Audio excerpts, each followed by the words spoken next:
결론부터 이야기하자면 마이너스 75%입니다. 부동산, 주식, 코인 전부 오르던 2020년 재미삼아 넣었던 주식이 2배가 됐어요. 그 순간 이성이 무너졌습니다. 모았던 적금, 예금 전부 해지해서 주식에 다 털어 넣었고요. 마지막 기회다 싶어서 대출도 받았어요. 그런데 제 앞에 남은 건 절벽뿐입니다. 마지막 기회라 생각해서 월브닷컴에 사연을 보냅니다. 아버지가 추천해주신 주식으로 처음 사본 주식이 순식간에 2배가 됐고요. 그 순간 눈이 뒤집히더라고요. 그냥 다 돈을 넣었습니다. 가지고 있는 돈 다 넣었어요. 그리고 역시 성과가 좋았습니다. 이때만 해도 제가 실력이 뛰어난 줄 알았습니다. 원금의 3배까지 빌려주는 스탁론과 신용대출까지 받아가며 주식을 샀습니다. 여기서부터 이제 과한 레버리지 들어가셨네요. 리스크를 끌어안은 덕분일까요? 5억이라는 말도 안 되는 수익이 찍혔습니다.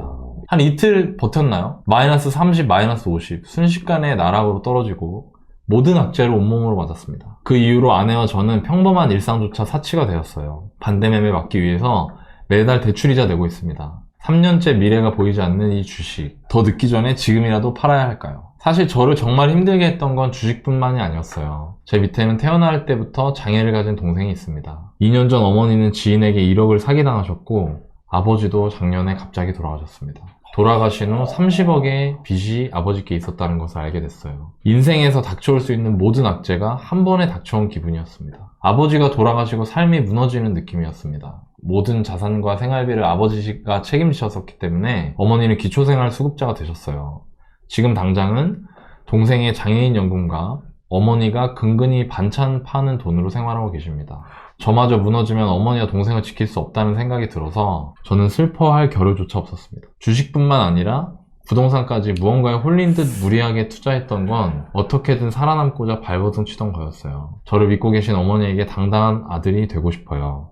제가 부끄럽지 않은 사람이 되도록 도와주십시오. 자, 이렇게 사연을 보내주셨고요. 질문을 보면 몇 년째 들고 있는 마이너스 75% 주식이 힘들게 합니다. 저를. 월 122만원씩 대출이자 내고 있어요. 이자만인가요? 이자만 그런 거예요. 왜냐면 스탁론 쓰고 막 신용대출 썼는데 이거를 팔아버리면 이제 확정이 되니까. 이해는 가, 솔직히. 이제 팔아야 할까요? 버텨야 할까요? 두 번째는 제가 가지고 있는 주식 동성제약은 미래가 없어 보입니다. 성장 가능성이 높은 주식을 찾고 싶다면 어떻게 해야 할까요? 이게 두 번째고요. 현금이 5천만 원 있으시고요. 자산은 지금 부동산이 있어요. 부동산이 보내주셨는데 남편분 명의의 아파트 분양권이 하나 있고요. 아내분 명의의 서울 이제 빌라가 하나 있어요. 그리고 남편분 동생분이 명의는 동생 건데 그냥 본인이 클레버님 본인이 지금 관리를 해야 되는 상황이니까 왜냐면 동생이 이제 장애가 있으셔서 그것도 같이 적어주신 거고 그분께서도 이제 분양권 아파트 분양권이 있으시고요. 그리고 주식으로 3,800 코인으로 3,700 아내분 주식으로 또 1,300 해가지고 저렇게 자산이 있고 월 소득이 한 870만 그 적은 건 아니에요. 사실 많은 거죠. 네, 남편분이 한 500 정도 되고 아내분이 또 자영업을 하셔가지고 300만 원 이상을 또 벌고 계셔서 800만 원 좀 넘게 하고 계신데 지출이 이게 저에게 대출이자가 저것만 하면 120만 원이 넘잖아요. 근데 저 이자만이에요. 이자만. 원금도 아니야. 이자만 120을 내면서 지금 저 주식을 짊어지고 있는 거죠. 그러다 보니까 본인들이 부담이 돼서 용돈이 남편 아내가 둘이서 60만 원 합쳐서 하루에 만 원이네. 하루에 만 원이야. 소소하게 써야 되는 돈들 있잖아요. 그런 게 이제 60만 원인 거고 사실상 거의 돈 안 쓰고 사는 거예요. 밥만 먹고 사는 거야 지금. 근데 어쨌든 용돈 생활비 다 합쳐봤자 둘이서 100만 원 정도밖에 안 되는 거예요. 100만 원 좀 더 쓰는 거예요. 그러니까 지금 되게 빡빡하게 사는 거죠. 부담이 되니까 무서우니까. 그리고 주식 계좌가 참 진짜 신기하다. 우리 이전까지 이렇게 심플한 주식 계좌 한 번도 못 봤잖아요. 다 몇십 개씩 갖고 있었잖아요. 근데 저렇게 큰 금액도 없었고요. 큰 손실도 없었어. 맞아. 지금 이분이 76% 마이너스 된 금액이 2억이에요. 그러니까 거의 10억을 넣었던 거예요, 여기다. 근데 그 중에 빚이 어마어마하게 있었던 거죠. 빚이 아까 보니까 한 3억 이상 들어간 거고. 거기에 이제 옛날에 부모님이랑 이렇게 돈 하던 거가 합쳐져 있고 복잡한 상황인데 어쨌든 지금 현실적으로 지금 70%를 잃은 게 7억을 잃은 거예요, 7억을. 지금 이런 상황입니다. 두 분은 이거 보고 이 사연 보면서 어떤 생각하셨어요? 어떤 얘기 해줄 수 있을 것 같다? 일단 너무 깜짝 놀랐고요. 네, 저도 놀랐어요. 저도. 일단 이분 악재가 너무 이렇게 겹쳐서 와가지고 몇 년 동안 이렇게 아버지 돌아가셔, 어머니 사기당해, 맞아. 돈 잃어. 거기에 동생분도 애초에 힘든 삶을 살고 계셔. 네. 그러니까 저는 뭐 어떻다 저렇다 뭘 해드린다 이런 개념보다는 이거 보면서 나는 참 편안하게 살았구나. 그런 느낌이 들었어요. 네. 호성 대표님 어떠세요? 이런 분들이 이렇게 직접 사연 보실 기회가 평상시에 많지는 않으시죠? 그쵸. 그죠? 네. 공감은 돼요. 저도. 왜냐면 저도 처음에 이제 주식을 시작할 때는 레버리지라는 거에 대한 구분도 안 됐고 아, 그렇죠. 어떤 위험성이나 이런 걸 전혀 모르는 상태에서 주식을 시작을 했기 때문에 저도 레버리지 쓰다가 거의 다 날린 적이 있거든요. 네. 그 레버리지 썼을 때 저렇게 떨어졌을 때 그 감정이 어떤지는 이해가 돼요.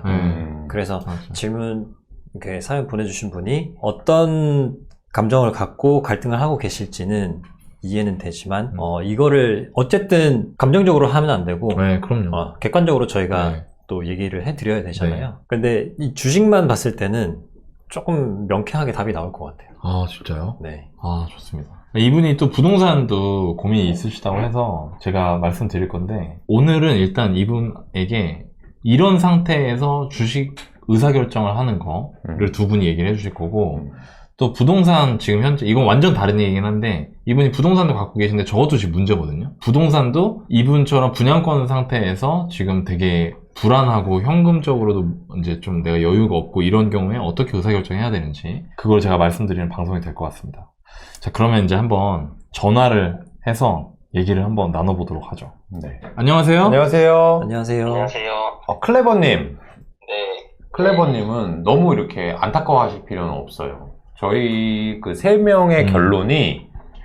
결과적으로는 클레버님이 충분히 좋은 상황에 갈 수 있다라고 하는 결론을 가지고 오늘 이 자리에 들어왔거든요. 네. 그러니까 너무 이렇게 심려하진 마시고요. 제가 먼저 하나 궁금한 걸 말씀드리고 그 다음에 레버리지랑 동성제약이라고 하는 그 주식에 대해서는 정 대표가 얘기를 하고 그 다음에 부동산에 대해서는 이제 이 너나이님이 얘기하는 걸로 그렇게 해보려고 해요. 근데 이제 아까 두 번째 질문에 뭐라고 돼 있었냐면 김현준 대표처럼 전부 체험을 해봐야 할까요? 라고 돼 있어요. 저처럼 어떤 체험을 한다는 얘기이죠?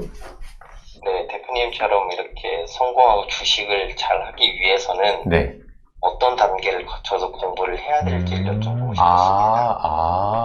제가 생각할 때는 이 동성제약을 산 뭐 특별한 이유가 있거나 이렇지 않다는 거를 이미 클레버님도 사연에 써주셨잖아요, 그죠? 네. 그래서 지금은 잘 모르겠고 그냥 너무 많이 떨어서 이렇게도 못하고 저렇게도 못하고 하는 정도의 상황인 거잖아요. 꼴도 보기 싫고. 맞습니다. 네. 근데 주식으로 어느 정도 부를 일구고 싶은 마음은 있긴 하세요? 지금 아니면 아예 나는 동성제약만 해결되면 다시는 주식 안 한다 이런 마인드세요? 지금은 사실 성공이라기보다는요. 네. 동성제약을 빨리 정리하고 싶은 마음 플러스랑 네. 한 달에 뭐 100만 원 정도라도 소소하게 버는 정도의 실력이 되고 싶은 게 첫 번째입니다. 주식으로? 네. 그렇군요. 그러면 이런 과정을 거쳐야 됩니다. 저도 맨 처음 주식 시작할 때 아무것도 모르는 채로 주식을 샀거든요. 그리고 몰빵이었어요. 근데 운 좋게 저는 오른 거고 클레버님은 운 좋게 떨어진 것 뿐이에요. 사실 근데 그 전으로 돌아가 보면 클레버님 돈 벌었다고 했잖아요. 2배도 올랐고 5억까지도 수익 났었잖아요. 그죠? 근데 제가 이제 클레버님한테 뭐라고 하고 싶은 게 아니라 3,000분이 같이 듣고 계시기 때문에 좀 말씀을 드려보면 클레버님도 거의 간증이에요, 간증. 내가 하나도 모르는 상태에서 주식을 해서 돈을 벌면 그게 끝까지 벌어지는 게 아니라 결과적으로는 맞아. 한번 실패하는 날이 오게 되는데 돈이 자꾸 커지잖아요. 확신의 크기도 커지다 보니까. 그러면 결국에는 번 것보다 더 크게 잃는 날이 반드시 생기거든요? 이거는 클레버님 뿐만 아니라 다른 분도 다 그렇게 생각을 해야 되고, 내가 뭐 2차 전지네, 초전도체네, 이걸 공부하지 않고 돈을 벌었다고 해서 내가 잘한다? 나는 이만큼 벌었으니까 이제 빠져나갈 거야 라고 하는 사람은 없어요. 그럴 수 없어요. 그러니까 한번 잃어야 되는데, 그게 이번에 잃은 것 뿐이에요. 그러니까 반드시 성공하실 수 있고요.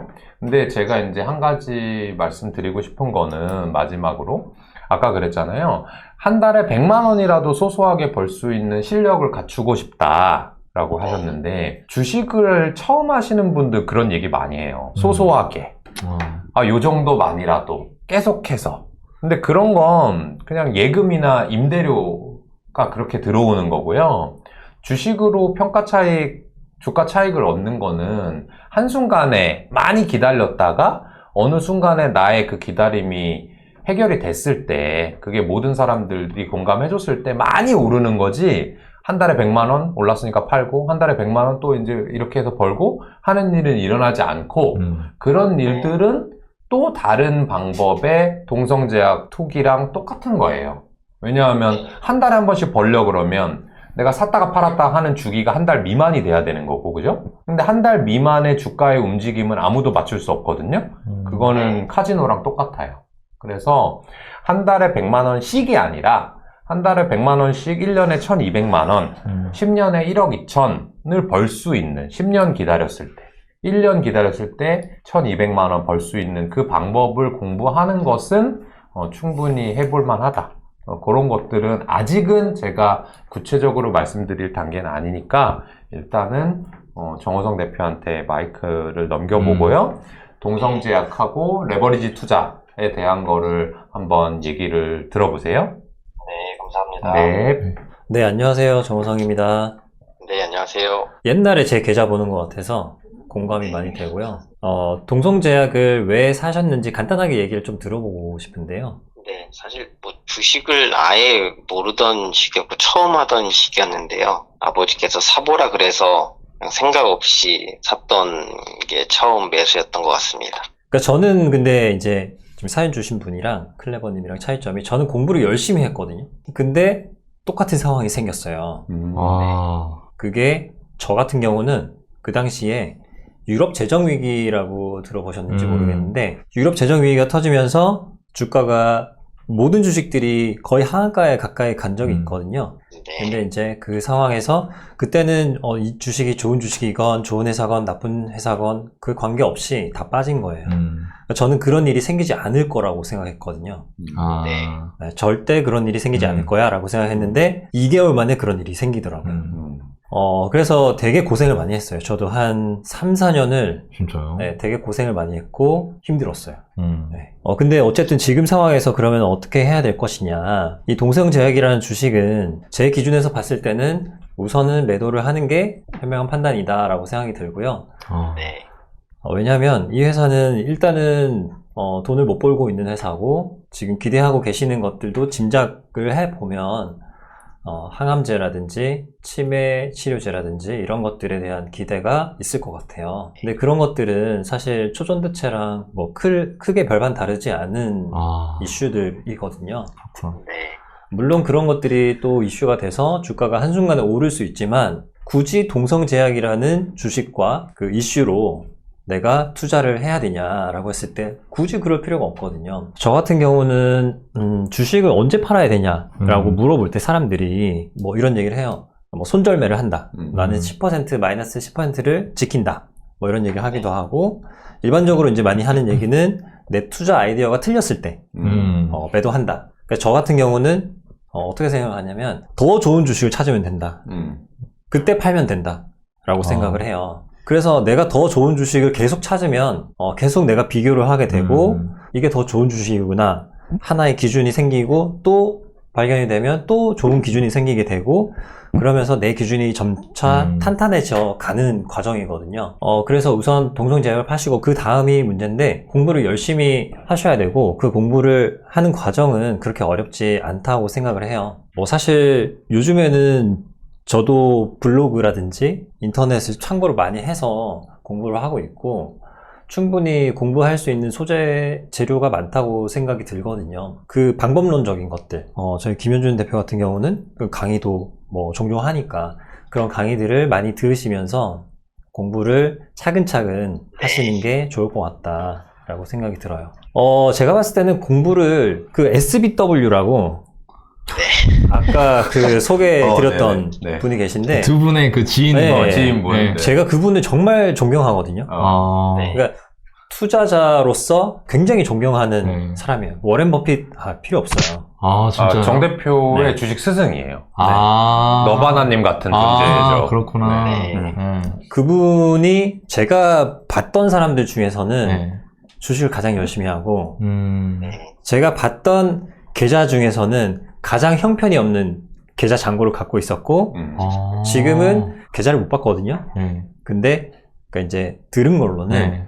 제가 그 숫자는 보지 못한 숫자예요. 네, 네. 그러니까 누구에게서도 보지 못한 아. 단위의 숫자가 됐어요. 아. 네. 그러니까 지금 저 정도면 제 굉장히 훌륭한 잔고거든요. 그렇죠. 아. 그러니까 제가 듣기로 그 SBW님은 저게 지금 평가 손익이 마이너스 7억 나와 있잖아요. 네네. 근데 네. 제가 알기로 저는 이제 정 대표보다 SBW를 훨씬 덜 친하지만 음. 평가 손익 마이너스 7이 아니고요. 네. 그냥 순부채. 네. 순부채로 마이너스 한 30 정도 되셨죠? 네, 맞습니다. 아. 돈 다 날리고. 왜냐면 빚을 엄청 줘서 투자를 했다가, 아. 투기를 했다가, 단타 치고 음. 퇴마주 했다가, 이제 날려먹고, 네. 마이너스 30에 시작을 해서, 음. 한 15년 만에, 그게 지금 플러스 한 뭐, 지금 얘기 들어보니까 한 수백억 단위. 네, 수백억 네, 단위 수백억 단위. 되는. 그러니까 아, 굉장한 지금 뭐 분이시네요. 7억을 날렸다 이게 중요한 게 아니고, 이분은 클레버님은 순자산으로 지금 10억 넘게 있는 거잖아요. 네. 엄청나게 좋은 출발이죠. 사실 그 소득이랑 그리고 지출 이런 거 보고 자산을 봤을 때는 아직까지는 너무 훌륭한데? 라는 생각이 들긴 해요. 물론 주식 계좌만 봤을 때는 좀 암울하긴 하지만 네. 그래서 충분히 좋은 조건에서 다시 시작할 수 있다라고 생각이 드네요. 네, 알겠습니다. 네. 네. 일단 그 두 분이 얘기해 주신 거에 있어서 제가 그 진짜 이 핵심 메시지를 본인이 생각하고 있는 바를 좀 열기 위해서 잠깐만 얘기할게요. 네. 우리 클레버님이 물어봤던 건 이런 거예요. 제가 동성제약 주식을 갖고 있는데 그 지금 마이너스 70% 이상이 났고 이 마이너스 70% 이상이 났는데 나는 이런 마음이었을 것 같아. 나라면 물어볼 때 조금이라도 손실을 덜 내면서 매도할 수 있는 방법이 혹시 있을까? 이 정도 어느 정도 됐을 때 매도하라고 누군가가 얘기해주면 참 좋을 텐데 결정을 나보다 잘 아는 사람들이 좋은 결정을 할 수 있게 조언을 들어볼 수 있지 않을까? 저라면 그런 고민을 했을 것 같아요. 저라면 그런 비슷한 류의 고민이 맞았어요? 처음에는 그랬습니다. 아, 그쵸. 근데 사실 그거는 현실적으로는 이제 불가능한 거예요. 네. 여기 앉아있는 3명 다 내일 주식시장이, 내일 동성제약이, 1개월 뒤 동성제약이 얼마가 될지는 아무도 알 수 없어요. 예, 그런데 그 회사가 가지고 있는 본질 가치, 그 회사가 지금 현재 벌어들이고 있는 돈, 그 회사에서 지금 현재 하고 있는 사업의 양태, 이런 것들을 봤을 때, 매도가 현명해 보인다는 거예요. 이 두 분 전문가의 의견은. 네. 그래서 그거는 그렇게 하면 돼요. 자, 그러면 이런 생각이 들 것 같아요, 저는 또. 그러면 내가 이 손해가 다 확정인데, 이 돈이 작은 돈도 아니고, 하면서 마음이 힘들 것 같거든요. 네. 그쵸? 이제 많이 무뎌져가지고, 네. 네, 뭐, 사실 큰 마이너스 금액이긴 한데, 이게 사실 잘 보지도 않고, 와닿지도 않아서, 오케이. 정리를. 근데 여기서 중요한 건 뭐냐면 이런 것 같아요. 그러니까 본인은 이제 이게 이제 큰 금액이고 그래서 이제 이게 와닿는 게 힘들 수는 있지만 두 분은 오랫동안 주식을 하면서 이런 계좌, 이런 결과를 많이 봤고 그리고 동시에 그걸 극복한 사례들도 많이 봤고 또 본인들이 극복도 했어요. 스스로. 네. 그러니까 괜찮다. 이거 팔아도 라고 얘기하는데 그게 본인한테는 너무 가혹하게 들릴 수 있거든. 네, 그래서 제가 얘기하는 거예요. 그러니까 핵심은 뭐냐면 내가 처음에 얘기했던 건 시장 상황, 뭐 주가, 주식시장 상황 이런 거에 따라서 조금이라도 비싸게 팔 수 있지 않을까? 이거는 이 내 삶을 결정하는 요소가 밖에 있는 거잖아요. 내 밖에. 네. 주식시장이 좋아져야 내가 해피해지는 거잖아. 그죠? 네. 근데 두 분은 투자자로서 내가 이걸 팔더라도 아까 호성 대표님이 해주셨던 얘기가 저는 너무 많이 공감이 됐는데 더 좋은 주식을 찾으면 된대요. 네. 근데 이게 진짜 맞는 말이거든요. 저도 부동산 투자해서 수익 안 나고 막 6년, 7년 동안 갖고 있었는데 그건 사실 투자의 결과는 나온 거거든요. 부동산 투자라도 아무리 장기 투자라도. 근데 그런 것도 수익 하나도 안 나고 내가 이때 이걸 왜 샀을까 싶은 애들이 있거든. 근데 그런 애들도 매도해서 거기서 나오는 돈으로 다른 좋은 걸 살 수 있다면 또 플러스로 바꿀 수 있는 거예요. 그러니까 그런 마음으로 이해를 해주시면 좋을 것 같아요. 네. 그리고 알겠습니다. 그 다음 스텝에서 해야 될 건 당연히 이제 공부하셔야 되는 거죠. 현준 대표님한테 좀 배워보세요. 예, 네. 좀 제대로 그걸 해야 될 것 같아요. 알겠습니다. 왜냐면 지금 내가 보면서 되게 마음이 아팠던 게, 내가 좀 이따 부동산 얘기 할 건데, 본인이 굵직굵직한 의사결정을 너무 많이 해왔어, 지금까지. 그러니까 분양권도 해, 동생 또 그거 할 때도 그랬을 거 아니야, 부모님이. 야, 이거 얘 이름으로 저기 장애인 청약 넣어가지고 한번 해볼까? 네가 좀 알아봐라. 난 분명히 그렇게 살았을 것 같아. 왜냐면 나도 큰아들이라서. 네. 내가 그렇게 굵직굵직한 의사결정을 해왔는데, 의사결정의 결과가 마음에 안 들죠, 지금. 네. 그러면 바꿔야 되는 거예요. 기존에 하던 대로 하면 안 되는 거야, 당연히. 그러니까 그것만 알고 남한테 배워서 하면 되고요. 제가 배울 때 이것도 걱정돼서 하나만 얘기할게요. 배워서 할 때 뭘 조심해야 되냐면, 내가 기존에 알고 있던 걸 다 내려놓고 배워야 돼요. 내가 해보니까 아니던데? 이런 걸 다 버려야 돼. 그걸 안 하면 그 사람한테 배울 수가 없어요. 네. 무슨 말인지 아시죠? 네. 내가 저 사람 머리들을 완전히 카피를 해갖고 오겠다는 마음으로 배우셨으면 좋겠어요. 네. 알겠습니다. 자, 그럼 여기까지 이제 주식 얘기한 거 정리를 하고, 제가 부동산 얘기 잠깐 해봐도 될까요? 네. 그리고 제가 미리 말씀드리는데, 여기엔 좀 희망이 있을 것 같아요. 네. 희망적 요소가 있어요. 제가 그걸 얘기할게요. 지금 세 개를 갖고 계세요. 하나는 본인 명의의 아파트 분양권, 하나는 아내 명의의 그 모아주택, 하나는 동생 명의의 그 아파트 분양권, 이렇게 있는 거거든요. 네. 제 결론부터 얘기하면 세 개 중에 두 개만 살리고 하나만 팔면 돼요. 네. 뭘 팔아야 될까요? 제명의 아파트요? 아니에요. 빌라를 팔아야 돼요. 네. 네. 빌라를 팔아야 되는 거예요. 부동산은 주식보다 쉬워요. 제 개념, 제 관점에서. 왜냐면 부동산은 존버가 되거든요. 그리고 그 대상이 사람들이 그냥 좋아할 만해 보이는 거면은 다 존버하면 돼요. 근데 주식은 아니에요. 제가 보니까. 제가 현준 대표님이 이거 하면서 제가 많이 배웠는데, 네. 주식은 존버하면은 안 되겠더라고. 네, 주식은 영원히 정고점 못 가는 애들도 부지기수겠더라고요, 보니까. 근데 부동산은 정고점을 다 간단 말이에요, 다시. 네. 단, 그게 이번 사이클까지는 서울 수도권에 있는 모든 아파트가 다 그랬어요. 근데 이 다음 장부터는 좀 달라질 것 같아요. 네. 다음 장부터는 사람들이 좋아할 만한 애여야 할 것 같아요. 이해돼요? 네. 자, 네. 그러면 사람들이 좋아할 만한 아파트가 뭐가 있을까요? 어떤 아파트 좋아요? 본인은 새 아파트가 좋아요? 오래된 게 좋아요? 새 아파트가 좋습니다. 본인은 강남에 있는 게 좋아요? 의정부에 있는 게 좋아요? 강남에 있는 게 좋습니다. 쉽죠?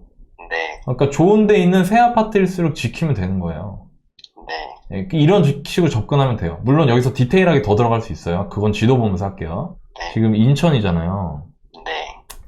일단 본인이 갖고 있는 게 여기 부평역 쪽에, 여기 부평역 쪽에 있는 요거란 말이에요, 요거. 네. 동수역 아래쪽에. 효성해링턴 플레이스. 이게 24년 11월에 입주인데 본인이 전용 7일을 받았잖아요.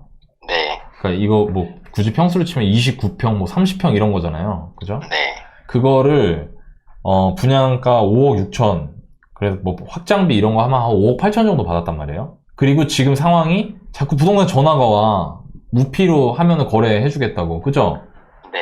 근데 잘 봐봐요. 제가 아까 얘기했죠. 부동산 쉽다고.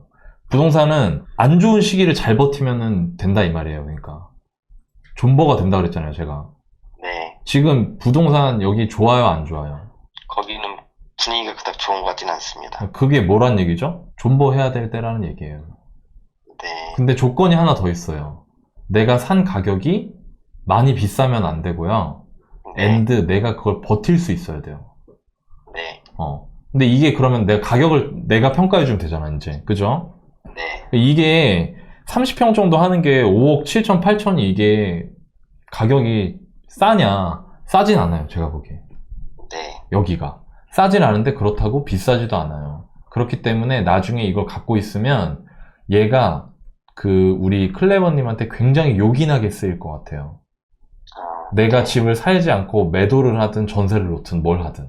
그래서 이건 지켜야 된다는 네. 겁니다. 네, 그리고 알겠습니다. 이거를 지킨다고 했을 때 여기에 두 가지 방법이 있죠. 하나는 입주하거나 네. 하나는 전세 주거나. 그럼 얘 전세를 준다고 했을 때 시뮬레이션을 해봐야 되잖아요. 네. 근데 이 주변에 전세가를 모르잖아요, 지금. 이거 전세 얼마나 나갈 것 같아요? 대략 3억 정도 되는 것 같습니다. 지금 그렇죠. 네. 근데 이거 입주가 언제예요? 24년 11월이요. 그러면 그때까지 지켜보면 돼요, 그냥. 네. 그리고 지켜볼 때 어떻게 지켜봐야 되냐면 이거는 아파트 입주해 본 적이 없기 때문에 전세가가 찍혀 있지가 않거든요. 네. 그럼 이 주변에서 찾아보면 돼요. 근데 봐봐요. 이 옆에 이런 거, 혹은 이런 거. 네. 이런 거 말고요. 체급이 비슷하네. 좀 새 거. 그리고 세대수도 얼추 비슷하네. 이런 애. 부평 SK 해머로 같은 거. 네. 이거는 연식도 새 거고요. 이거는 부개역 푸르지오 이런 거. 이런 거 연식도 새 거고 비슷비슷하거든요. 그러니까 얘에 있는 비슷한 평수 전세가를 추적하면서 내가 전세 얼마나 놓을 수 있겠다를 판단하면 돼요. 그러면 자 보세요. 24년 11월이면 앞으로 1년 반 정도 남았죠. 1년 3개월? 네. 근데 제일 해피한 건 이거예요. 이거 분양가가 5억 7천인데 이 분양가만큼 전세가를 받으면 사실 내가 여기에 돈을 하나도 안 들이고 새 아파트가 하나 생기는 거예요. 근데 지금 전세가 제가 알아본 바로는 3억 초반대거든요. 그러면 이거 전세가 1년 사이에 2억 3천이 올라야 되잖아요. 네. 가능할까요? 아니요. 어렵겠죠? 네. 그러면 두 분이 결국에 입주를 해야 된다 이 말이에요, 여기. 네. 이해되나요? 네. 네. 자, 그 다음에 동생분 거로 가볼게요. 동생분 거는 검단에 있죠? 위쪽으로 올라가 봅시다. 자, 검단에서도 여기 있는 거예요, 여기. 요거. 풍경채 1. 맞죠? 24년 11월 입주. 이것도 입주가 같아요. 그리고 이거는 전용 84. 그러니까 34평에 분양을 4억 후반대에 받으셨어요. 네. 네, 이건 무조건 지켜야 되는 거예요. 네. 네. 알겠습니다. 이거는 심지어 아까 부평 해링턴 플레이스는 제가 싸지 않다고 했죠. 네. 근데 이건 심지어 싸요. 그래서 지켜야 돼. 그럼 얘도 똑같이 접근하는 거예요. 내년 11월에 전세 얼마 나갈까? 네.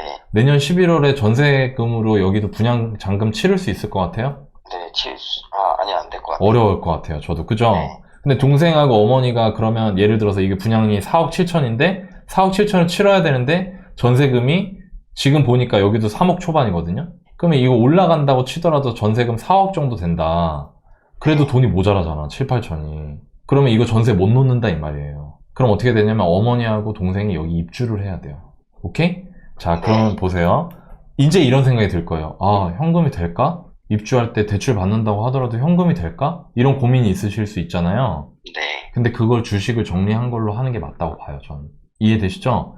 그리고 나서 앞으로 5년에서 10년 정도 후에는 얘네 둘이 이런 생각 하실 거예요. 아, 그때 이 집 두 개 지키길 너무 잘한 것 같다. 그때 당시에 이거를 매도를 하든 전세를 주든 뭘 하든 그런 생각을 하시게 될 거예요. 그러니까 이 집 두 개는 내가 반드시 지켜야 되는 마지막 끈이니까 절대 놓으시면 안 돼요.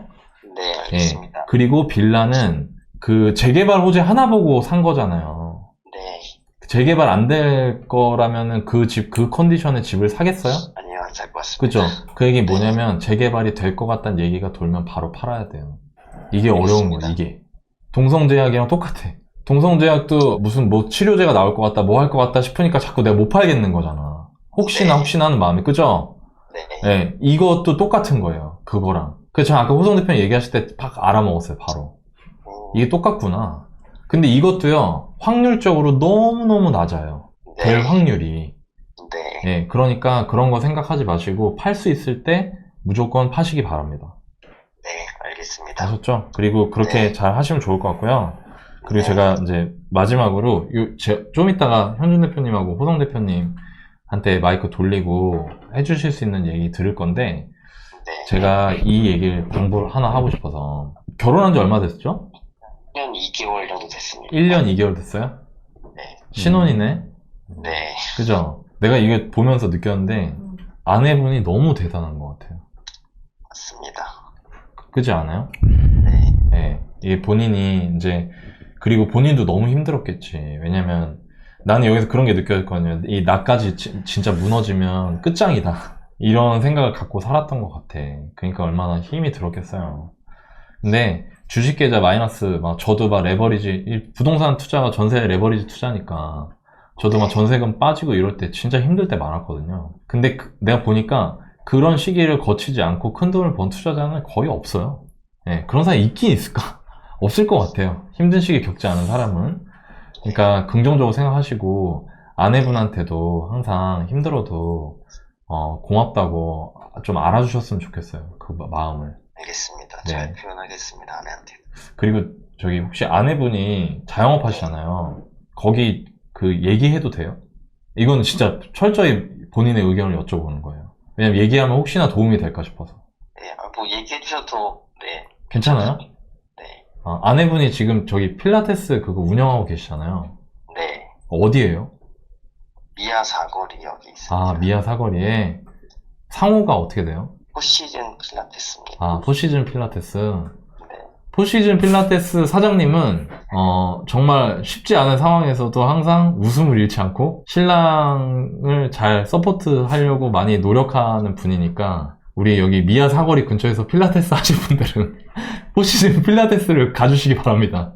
한번 방문하셔서. 4.92점입니다. 별점. 별점이? 5점 엄청나네요. 진짜요? 리뷰가 이마트 2층에 있는 거 맞나요? 네, 신세계 이마트 미아점 2층에 있는 거 맞아요? 네, 맞습니다. 네. 여기 이 근처에 여기 또 사시는 분들 성북구 뭐 강북구 이 일대에 사시는 분들은 여기 가가지고 포시즌 필라테스 가셔가지고 멋있게 운동하셨으면. 그리고 감사합니다. 아니에요. 그 목소리 힘 좀 냅시다 우리. 네, 클레버님. 알겠습니다. 화이팅 한번 합시다. 화이팅. 네, 화이팅! 좋아요. 자, 그러면 현준 대표님하고 호성 대표님이 한마디씩 마지막 한마디 해주시고 전화 끊겠습니다. 네. 아까 이제 PD님이 그랬어요. 목소리가 힘이 없는 게 죄책감이라고. 죄책감이 이제 아내한테 대한 죄책감이에요? 저 아내한테도 있고 제 스스로한테도 있죠. 스스로한테는 뭘 잘못했어요? 그냥 아무것도 공부 안 하고 큰 돈을 부식하게 그렇게 매수해버린 그 잘못이 있는 것 같고요. 그게 그렇게 일상생활의 목소리까지 영향을 줄 잘못 같진 않은데, 저는. 네. 정 대표가, 이런 단어 써도 돼요? 뭔데요? 깡통이요. 깡통이요. 깡통이요? 돼요? 네. 네. 정 대표가 깡통 찼을 때가 있거든요. 근데 정 진짜 대단하시다. 대표가 깡통 찼을 때 이런 말투 아니었어요. 이 주식쟁이들은 어떤 마인드가 있어야 되냐면, 궁금해. 어땠을까? 주식을 왜 하냐? 돈을 많이 벌려고 하잖아요. 네. 그러면 많이 버는 게 한 100억이라고 쳐보자고요. 그러면 내가 1억이 있으나 2억이 있으나 마이너스 10억이 있으나 어차피 100억 안 됐잖아요. 그럼 그때까지는 열심히 주식 공부해가지고 계속 좋은 주식 찾아야 돼요. 그러니까 뭐 내가 뭐 2억 있다고 행복하고 뭐 마이너스 2억 있다고 정말 불행하고 그러네. 그런 마인드를 안 가지고 있어요. 주식으로 돈 번 사람들은 다 그래. 그래서 저는 목소리를 그렇게 할 필요가 전혀 없다. 라는 생각이 들고요. 그 다음에 한 가지 더 이제 사연에서 뭐라 말씀하셨냐면, 나는 이 부모님, 그리고 동생한테 용돈 주는 좋은 형, 좋은 아들, 그 다음에 좋은 남편 되고 싶다. 이렇게 말씀하셨거든요. 맞아요? 네. 그게 꿈이에요? 네, 사실 저희 집뿐만 아니라 저희 뭐 장인장모님들한테도 그렇게 그쵸. 해드리고 싶으니까. 말 잘하네. 말 잘하네. 죄책감 안 가져도 돼요. 그 정도면은 그냥 알겠다고 하고 넘어갈 수도 있는데 장인 장모가 바로 머릿속에 떠오른다는 얘기는 와이프한테 평소에 미안한 게 많은 거야. 근데요, 저는 그렇게 생각해요. 지금 소득이 꽤 있으신 편이잖아요, 그죠? 그리고 네. 자산도 나이 대비 꽤 있으신 편이에요. 맞아. 그죠? 평균적으로는 그렇잖아요, 솔직히. 그냥 네이버에 30대 평균 자산 이렇게 쳤을 때는 꽤 많은 편이거든요. 그렇기 때문에 지금 가족들한테 용돈 주고 좀 평안하게 좋은 아들이자 이런 걸로 살고 싶다라고 하는 꿈은 저는 벌써 이루어진 것 같다는 생각 들어요. 소득 이미 800 이상에 맞아. 내가 사실 이거를 흔한 건 아니야. 굳이 대출 이자 내면서 막 끙끙 앓으면서 나 이거 올라야지 이렇게 생각하니까 나를 올가맨 것 뿐이지 실제로 예를 들면 다 청산했다. 물론 이제 너나이님이 아파트 2개 가져가라고 했지만 예를 들어서 모두 다 청산했다. 난 빚도 없고 뭐 주식도 없고 아무것도 없고 그냥 현금과 뭐 소득밖에 없다라고 하면 이미 체크카드 한 달에 막 수십만 원씩 용돈 주고도 남을 정도의 자산 상황이거든요. 그러니까 그게 마음에 있는 건데 그리고 마음뿐만 아니라 이미 그 환경도 되게 괜찮은 편인데 이거를 굳이 내가 어깨에 짊어지고 동성제약 짊어지고 재개발 짊어지고 이렇게 스스로 좀 힘들어하는 것 같아요. 목소리가 그렇지 않았다면 제가 이런 얘기 안 했을 텐데 그런 정도의 힘든 상황은 맞지만 그 정도 힘들어할 필요는 없다. 충분히 부자가 될 수 있는 정 대표와 저의 옛날에 비교하면 진짜 되게 좋은 상황이니까요. 네, 전혀 걱정 안 하셔도 된다라는 말씀 마지막으로 드리고 네. 정 대표한테 전화기 넘겨서 한마디 듣고 전화 끊도록 할게요. 네, 감사합니다. 저는 사실 제 친동생이면 굉장히 많이 혼냈을 것 같아요. 네. 이런 상황임에도 불구하고 에너지가 없어 보여서 되게 네. 혼냈을 것 같아요. 혼내고 싶은 마음 반이 반. 네. 이렇게 위로해주고 싶은 마음 반인데 저의 경우는 네. 되게 자존감이 낮았던 사람이거든요. 네. 왜냐면 어렸을 때부터 공부도 못하고 그리고 운동도 잘 못하는 편이었고 그리고 제가 삼수를 했어요. 아. 네. 그래서 삼수를 해서 이제 아무것도 아닌 상태에서 떨어지는 자존감이 뭔지 아시는 분들은 아실 텐데 굉장히 자존감이 많이 떨어졌어요. 여차저차 해서 그 초전도체 초전도대학교? 네, 거기를 들어갔어요. 거기를 들어갔는데 제가 느끼기에는 거기 있는 친구들보다 제가 여리하다고 느껴지는 거예요. 뭔가 네. 네, 교육도 덜 받은 것 같고 그런 느낌이 많이 났었거든요. 그래서 저는 남들과는 다른 길을 가야겠다. 남들과 같은 길을 가면 내가 별 볼 일 없는 사람이 될 것 같은 거예요. 그런 네. 생각을 가지고 사업을 시작한 거예요, 그렇게. 네. 근데 거기서 자존감이 더 떨어졌어요. 아까 말씀드렸듯이 깡통을 몇 번 찼거든요. 그래서- 그렇네. 창업해서 또 그러신 거잖아요. 그쵸. 진짜 힘들었겠다. 그래서 이제 결론적으로는 저도 자존감이 되게 낮은 사람이었고 중요한 건 뭐냐면 지금 투자되어 있는 자산들을 봤을 때 공통적으로 성공에 대한 경험이 없으신 것 같다는 생각이 들거든요. 네. 네, 그래서 지금 뭐 주식을 투자를 해서 당장 2배를 버네 혹은 부동산이 뭐 반등을 해서 전세값이 얼마가 뛰네 이런 걸 기대하기보다는 목표를 조금 정해놓고 그걸 성공하는 경험을 좀 쌓아가면 어떨까라는 생각이 들거든요. 뭐 주식이라고 생각을 하면 내가 정해놓은 교육을 듣고 실제로 분석을 해보고 자그마한 돈으로 투자를 해보는, 그리고 실패를 했다면 왜 실패했는지, 성공했다면 왜 성공했는지 그거를 좀 자기 스스로 되돌아보는 그런 시간을 가지는 게 좋을 것 같아요. 네, 알겠습니다. 자존감을 올려가는. 좋아요. 클레버님, 우리 너무 고맙고요. 본인 각오 한마디만 듣고 끊겠습니다. 오늘 어쨌든 이렇게 세 분이서 특별하게 제 얘기 들어주시고 좋은 말씀 해주셔서 감사드리고요. 네. 말씀해주시는 것처럼 세 분 다 공통적으로 말씀해주셨는데 제 기운도 더 내고 앞으로 좀 더 긍정적으로 살려고 더 노력하겠습니다. 그리고 주식도 이제 잘 정리를 해서 제가 앞으로 주식으로 더 공부를 할지 아니면 말씀해주신 부동산을 좀 더 공부를 할지를 결정해서 성공하는 삶을 살도록 하겠습니다. 네. 멋있다. 멋있습니다. 좋습니다. 감사합니다. 몇 네. 살이에요? 몇 살? 34살. 아, 좋습니다. 창창하다. 네. 앞으로 저희 방송 자주 봐주시고 보면서 또 도움이 될 거예요. 네, 네, 알겠습니다. 힘냅시다. 네, 감사합니다. 오늘 전화주셔서. 네.